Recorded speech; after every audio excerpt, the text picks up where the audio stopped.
This is Sword Beach right here in 2020.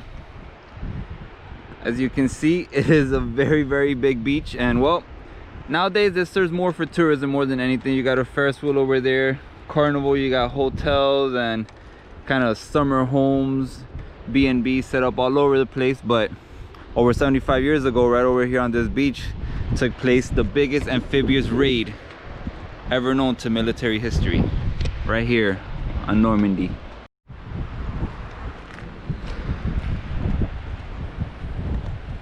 Have some stones here honoring some of the soldiers and commanders that fought here in the battle.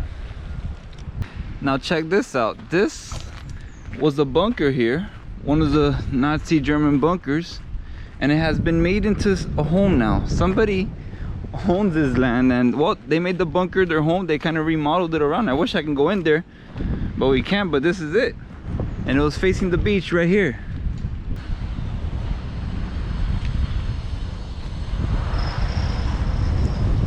Paints a picture of what it was like. A sea of metal swarming in on the beaches of Normandy, troops arriving, all kinds of things in their way to block them under enemy fire, and it was a tough battle. Right here you see many sacrifice themselves in the name of freedom. This is now a vacation place, and you guys see how I'm completely covered and whatnot. Bonjour, are you guys not cold? What? Yes. You're not cold? No. That's something. I am super cold right now. You guys are. You going in the water too? Incroyable. Buongiorno. This whole area is just a really wide piece of beach that the British had to take over, and this section in particular, they got their own memorial here. To give you an idea, it's a couple kilometers long that the British had to invade over here, which could only complicate things.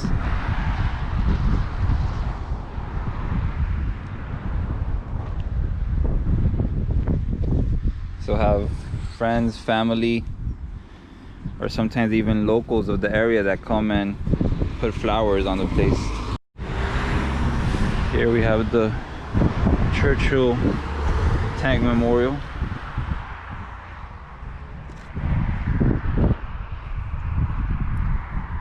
Different kind of tank. Has a short little nose there. Look at the machine gun right here.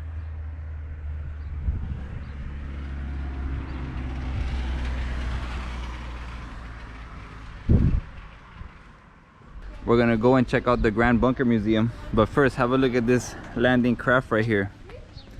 This was the one used in Saving Private Ryan. Stars such as Vin Diesel, Matt Damon, Tom Hanks aborted this craft right here.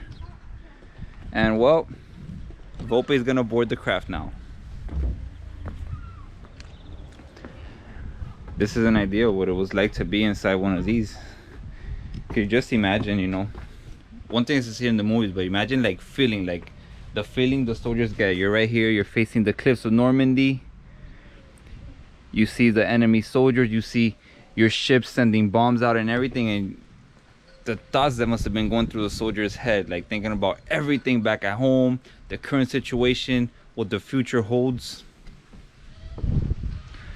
All we can say is these men were very courageous and brave, and ultimately fought for the freedom of Europe and maybe the world. These are some of the sites we're gonna visit. We're gonna check out the Merville Battery and Pegasus Bridge, and we'll talk about the importance of this bridge. But in the meantime, let's look at the pictures of the before, and surely we'll look at the after. This beautiful picture here shows you exactly kind of what happened. It all started like on Utah Beach, all the way at the top, then followed by Omaha. This is where most of the casualties happened for the American side. Gold Beach, the British attacked here. Juno with the Canadians, and then Sword Beach, right where we're at. The beach is just like a 5-minute walk that way. And here was Pegasus Bridge. all the German divisions here. Panther divisions everywhere, deadly Panther divisions, that is. All in all, almost 11,000 casualties on just the first day of the D-Day invasions.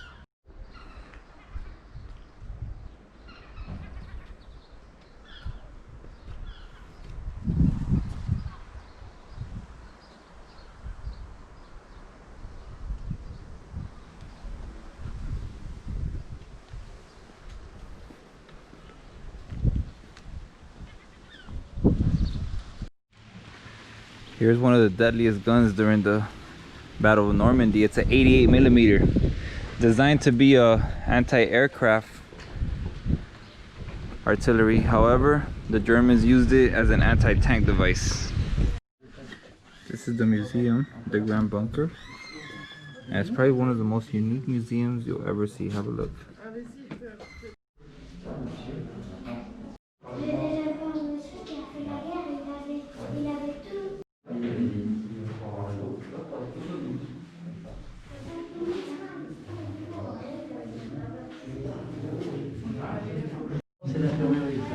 This was German life here inside the bunker.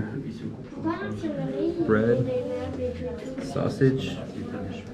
He's cooking some fish over there. These were photos from within the bunker taken. They even got their hair cut in here.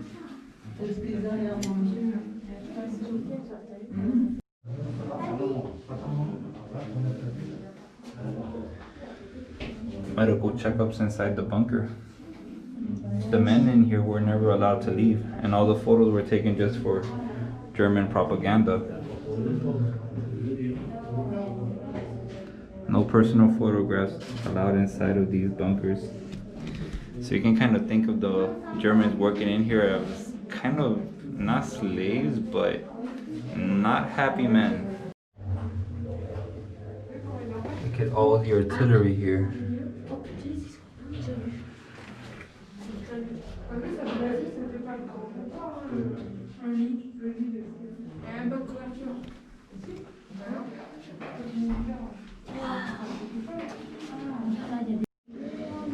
On June 6th, this is a good picture of what Sword Beach was looking like. Obstacles everywhere set in place. Some walls here as last line of defense. A few little small bunkers on the hill. And then this is where we're currently at, instead of the Grand Bunker.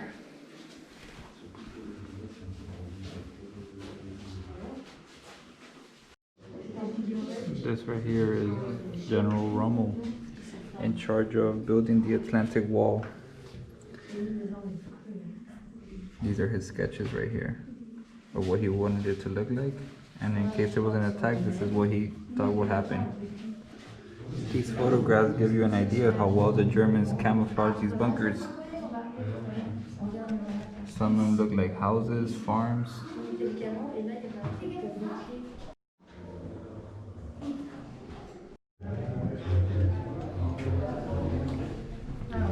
This right here is the rangefinder, used right on this bunker to find enemy positions, give the coordinates to the batteries, and sound off the attack. Clear view of the beaches all around.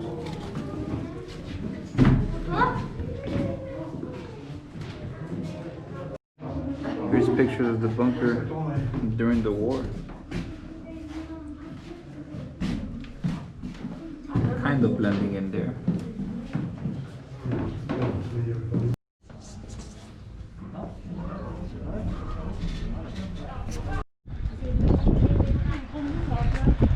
Here's the top of the bunker. You can see everything from here.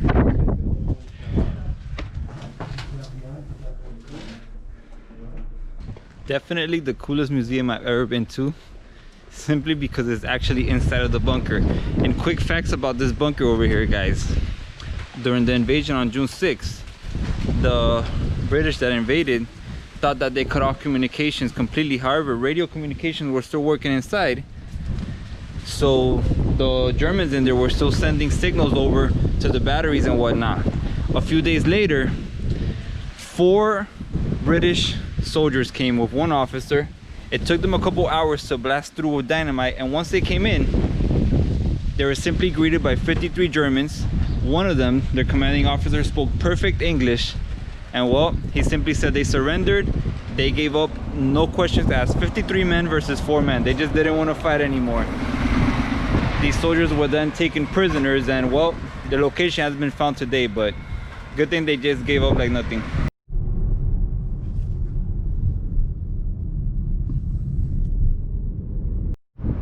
So this is it, the first house liberated during the war. It now serves as a little cafe. You can get like a little croissant, everything homemade in there, really nice. But here it is, see? This is the bridge. If you have tanks and everything coming, because here's the first beach closest to Paris. Paris is that way. Here's Sword Beach, and the rest of the beaches are down that way. So this bridge was absolutely fundamental to just keep the attack going that way and eventually liberate Paris.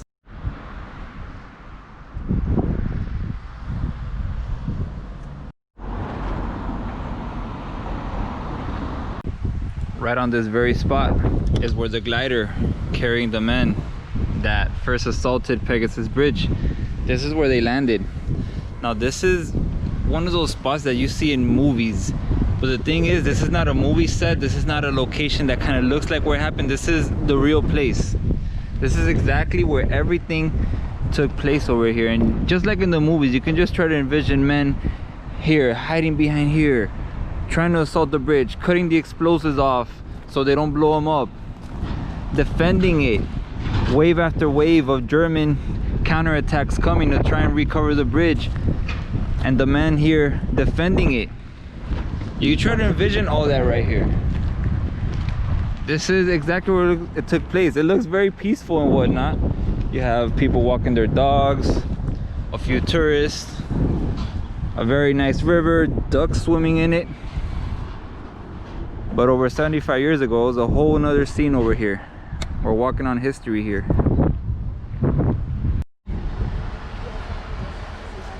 This place holds great history. It's been owned by the same family since 1934. And well, they're still here. And well, they sell a few local French things, some croissants and things like that, but it's definitely a really, really historic place with a humble feeling inside of there. And this is delicious. I'm not sure what it is. There's like some cream in there, crispy on the outside, raisins on top, yummy. Guys, I'm standing here with Arlette, and well, this is her cafe over here. She was 4 years old the night of the invasion. Well, not the invasion, but when the paratroopers landed here the day before the invasion. She was 4 years old, and now she's currently running the cafe here. This is a historic place here.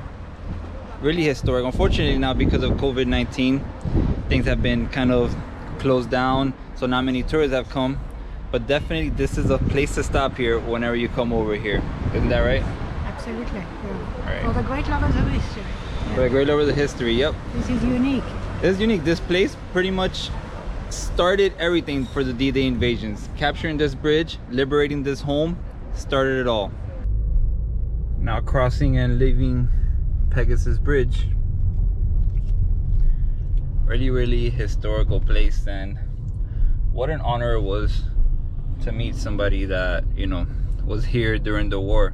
She was only 4 years old. It's been over 75 years since the invasion and the Battle of Normandy. After America entered the war in 1941, Hitler feared an invasion was going to come, so he had bunkers like this constructed all across the Atlantic Wall, all the way from the French and Spanish border all the way up to Norway. And in some places they're stronger than others, such as Nord-Pas-de-Calais, where he expected the invasion to begin because, well, there's only about 40 miles separating England from France there. However, all throughout Normandy you're going to see these kind of fortifications. This one in particular was a big target when the British invaded, well, when the whole Allies invaded, as a matter of fact. However, the night before, they dropped many parachuters here trying to take over it, and well, we're going to explore this place now. Aircrafts just such as this one right here were used right here on the Merville battery to deploy paratroopers. So you could just imagine this aircraft being full with many soldiers dropping by, ready to assault this place and many other targets of the Allies. Here's a Rolls-Royce engine used by the Spitfires. They call the Spitfires a plane that won the war. Making paths by dragging their heels through the earth for us to go through, which I think was an extraordinary thing to do. Sheer cold-blooded bravery. The assault team waited for the first of the 3 gliders to arrive. I had no memories These are actual medals. Here's all the members that were parachuters. Whose task was to assault the Merville battery. I gave the order to go in. I shouted, in fact, get in, get in. Que j'ai rencontré par ailleurs. I get the ration box over here. Cutlery, toothbrush, Au quartier général, cigarettes. je suis parti avec un guide qui m'a accompagné jusqu'au front. Il m'a mis en contact avec le commandant. This Merville battery, along with Asville and the Crisbeck battery, they're all very different. This one, they seem to have turned every bunker inside and they give you a replication of what life was like in there. The Asville, for example, hasn't been really touched, so you can